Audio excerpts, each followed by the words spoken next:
Красные томаты при минус 50 градусах. Японский агроном Накадзима Йодзи, собирая созревшие плоды, окончательно поверил в результат своей работы. Сотни свежих овощей. Первый итог якутско-японского партнерства в сфере зеленого бизнеса.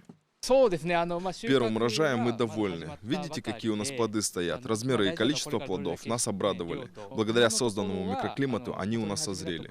За особый микроклимат здесь отвечает центральный компьютер управления. На небольшом экране отражена вся жизнь огорода под крышей. Изменить показатели полива воды или температуру в теплице можно одним нажатием.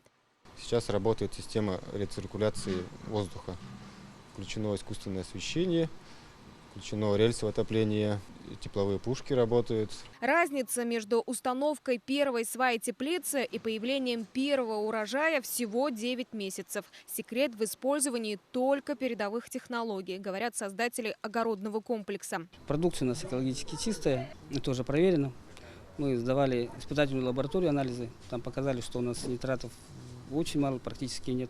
Даже проверяли на ГМО, там на тяжелые металлы, это вообще ничего нет, не обнаружено даже. В перспективе территория опережающего социально-экономического развития в поселке Сырдах сможет обеспечивать якутские и ближайшие районы овощами на 40%. Внешний вид у якутских томатов аппетитный. Сейчас попробуем их на вкус.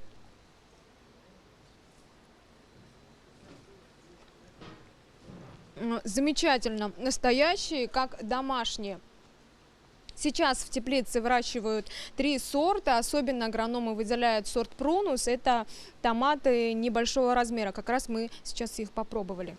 Одним из первых плоды якутских агрономов попробуют воспитанники детских садов. Для дошкольных учреждений установлены специальные цены, не дороже 250 рублей за килограмм. Урожай у нас где-то, которые могут поставлять на торговые предприятия, пока порядка 60 килограммов в день. С учетом надбавки торговых сетей, я думаю, что порядка 350 рублей будет продажная цена. Я считаю, что это вполне достойная цена за продукцию, которая экологически чистая, безвредная, выращенная здесь. Томаты сырдахского агрокомплекса гарантированно появятся на новогодних столах якутян. Пробная партия помидоров уже поступила на продажу в магазины столицы республики.